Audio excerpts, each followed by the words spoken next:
सोचिए, एक कंपनी, सिर्फ एक व्यापार करने आई कंपनी इतनी ज्यादा ताकतवर हो जाए कि एक पूरे देश की संसद को उसे काबू में करने के लिए कानून बनाना पड़े। है ना, अजीब बात। आज हम इसी कहानी की गहराई में उतर रहे हैं।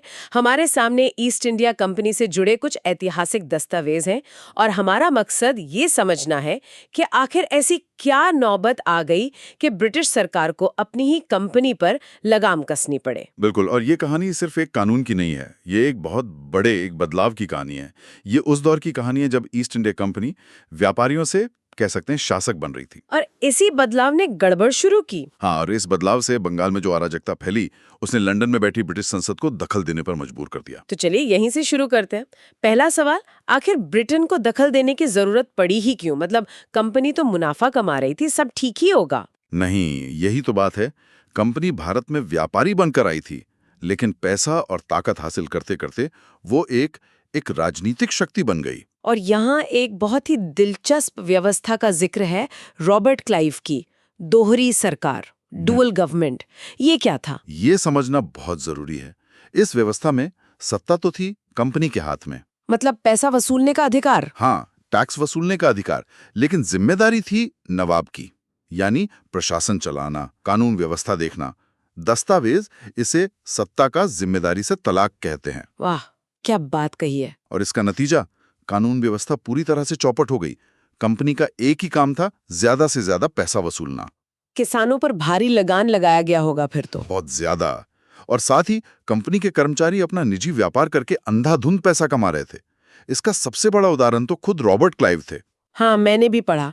जब वो ब्रिटेन वापस लौटे तो उनकी संपत्ति से सालाना 40,000 पाउंड की आय होती थी। सोचिए जरा।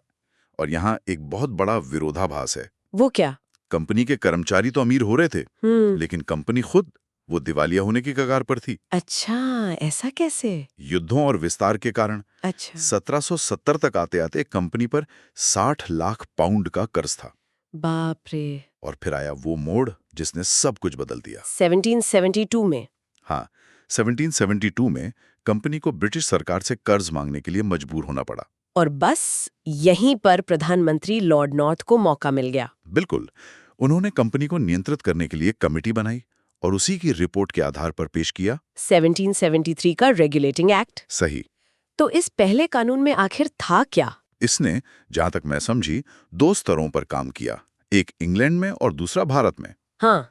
इंग्लैंड में संसद का सीधा नियंत्रण स्थापित करने की कोशिश की गई। कंपनी के डायरेक्टरों को अब अपनी सारी रिपोर्ट्स, मतलब राजस्व, नागरिक और सैन्य मामलों की रिपोर्ट, सीधे ब्रिटिश ट्रेजरी और सेक्रेटरी ऑफ स्टेट को देनी होती थी। मतलब अब वो अपनी मनमानी नहीं कर सकते थे। कह सकते हैं। लेकिन असली और बड़े बदलाव तो भारत में किए गए। बंगाल के गवर्नर को अब गवर्नर जनरल बना दिया गया। और उनकी मदद के लिए एक काउंसिल भी बनाई गई। हाँ, 4 सदस्यों की एक काउंसिल। और पहले गवर्नर जनरल बने वॉरेन हेस्टिंग्स। यहाँ कहानी में एक बहुत दिलचस्प मोड़ आता है। गवर्नर जनरल को कोई वीटो पावर, मतलब कोई विशेष शक्ति नहीं दी गई थी। सारे फैसले काउंसिल में बहुमत से होते थे। हाँ। और गवर्नर जनरल सिर्फ टाई होने पर ही अपना वोट दे सकता था। और यही इस एक्ट की सबसे बड़ी कमजोरी छिपी थी। वॉरेन हेस्टिंग्स की 4 सदस्यों वाली काउंसिल में 3 सदस्य। फिलिप फ्रांसिस का नाम आता है बार बार। हाँ, खासकर फिलिप फ्रांसिस, वो उसके कट्टर विरोधी थे। इसका मतलब ये था कि गवर्नर जनरल लगभग शक्तिहीन था और प्रशासन में एक गतिरोध सा बना रहता था। तो वो कोई फैसला ले ही नहीं पाते थे। बहुत मुश्किल से। इस एक्ट में भ्रष्टाचार को रोकने के लिए भी कुछ था। कर्मचारियों के वेतन बढ़ाए गए। हाँ, वेतन तो बढ़ाए गए, लेकिन निजी व्यापार करने और रिश्वत या तोहफे लेने पर पूरी तरह से पाबंदी लगा दी गई। और एक और चीज थी, केंद्रीकरण की कोशिश। हाँ, एक महत्वपूर्ण कदम था। बंगाल को मद्रास और बॉम्बे प्रेसिडेंसी से ऊपर कर दिया गया और युद्ध और शांति के मामलों में उनका नियंत्रण बंगाल के गवर्नर जनरल को दे दिया गया। और कलकत्ता में एक सुप्रीम कोर्ट की भी स्थापना हुई। जी। तो इतनी अच्छी नीयत के बावजूद दस्तावेज बताते हैं कि ये एक्ट व्यवहार में एक आपदा साबित हुआ। ऐसा क्यों? इसकी कई वजहें थी। पहली तो ये कि कानून बहुत अस्पष्ट था। गवर्नर जनरल और उसकी काउंसिल या सुप्रीम कोर्ट और काउंसिल के बीच शक्तियों का बंटवारा साफ नहीं था कि किसका अधिकार कहां तक है। जैसा हमने देखा, गवर्नर जनरल तो अपनी काउंसिल के सामने वैसे ही बेबस था। बिल्कुल। और केंद्रीकरण भी फेल हो गया। मद्रास और बॉम्बे ने बंगाल की इजाजत के बिना ही मराठा और मैसूर युद्ध शुरू कर दिया। और सुप्रीम कोर्ट और काउंसिल का क्या? उनके बीच भी टकराव हुआ। बहुत गंभीर टकराव हुआ। कोर्ट के जज भारतीयों पर अंग्रेजी कानून लागू कर रहे थे जो यहाँ के लोगों को समझ ही नहीं आता था और बहुत अलोकप्रिय भी था। तो अगर ये एक्ट इतना विफल था तो हम इस पर बात ही क्यों कर रहे हैं? ये एक बहुत अच्छा सवाल है। अपनी सारी विफलताओं के बावजूद ये एक्ट ऐतिहासिक रूप से बहुत ज्यादा महत्वपूर्ण है। क्यों? क्योंकि ये ब्रिटिश संसद द्वारा कंपनी के मामलों पर नियंत्रण स्थापित करने का पहला कदम था। भारत में एक केंद्रीय प्रशासन की नींव इसी कानून से पड़ी। ये एक असफल प्रयोग था, लेकिन इसी से सीख कर आगे के कानून बने।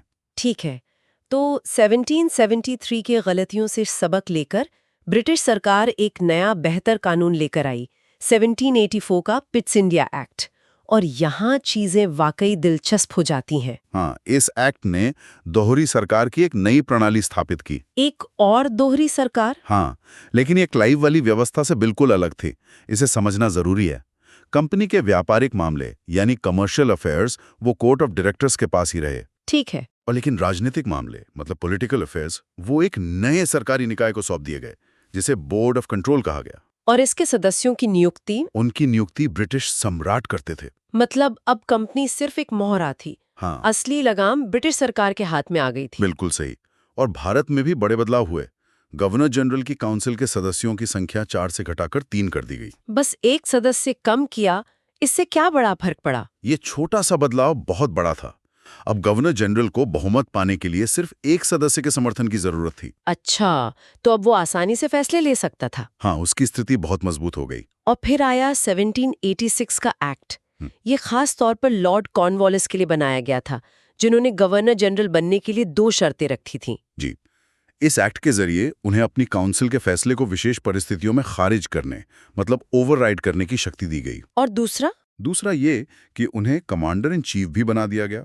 अब गवर्नर जनरल पहले से कई ज्यादा शक्तिशाली था। तो अब हम इस कहानी के आखिरी पड़ाव पर आते हैं, 1793 का चार्टर एक्ट। इसने कंपनी के व्यापारिक एकाधिकार को अगले 20 सालों के लिए बढ़ा दिया। हाँ, लेकिन इसमें 2 प्रावधान थे जिनका असर बहुत गहरा और दूर तक हुआ। पहला, इसने कानून के शासन यानी रूल ऑफ लॉ की नींव रखी। इसका क्या मतलब हुआ? इसका मतलब था कि अब सभी नियमों को लिखित रूप देना और उनका भारतीय भाषाओं में अनुवाद करना अनिवार्य हो गया। शासन अब किसी की मनमर्जी से नहीं बल्कि लिखित कानूनों से चलना था। और दूसरा प्रावधान जो काफी चौंकाने वाला है, इसमें यह तय किया गया कि इंग्लैंड में बैठे बोर्ड ऑफ कंट्रोल के सदस्यों का वेतन, हाँ, उनका वेतन ब्रिटिश खजाने से नहीं बल्कि भारतीय राजस्व से दिया जाएगा। ठीक यही।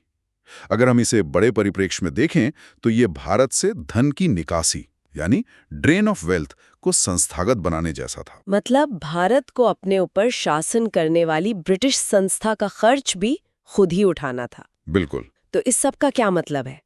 हमने देखा कि कैसे एक अनियंत्रित और लालची कंपनी को धीरे धीरे ब्रिटिश सरकार के शिकंजे में लाया गया, और इसकी वजह भारतीयों का कल्याण नहीं बल्कि ब्रिटेन का अपना वित्तीय संकट और राजनीतिक भ्रष्टाचार था। हाँ, 1773 के अधूरे एक्ट से लेकर 1793 की मजबूत व्यवस्था तक का ये सफर दिखाता है कि कैसे ब्रिटिश सरकार ने भारत में साम्राज्यवाद का एक ज्यादा कारगर ढांचा तैयार किया। एक ऐसा ढांचा जिसमें कंपनी सरकार के एक एजेंट के तौर पर काम कर रही थी। सही कहा। यहाँ एक सवाल सोचने के लिए छोड़ जाते हैं।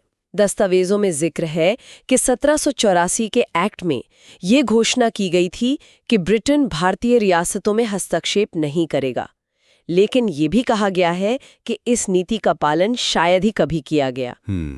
तो ये सवाल उठता है, जब कोई शक्तिशाली संस्था नियंत्रण को मजबूत करते हुए गैर हस्तक्षेप की नीति की घोषणा करती है, तो यह उसकी असली मंशा के बारे में क्या बताता है?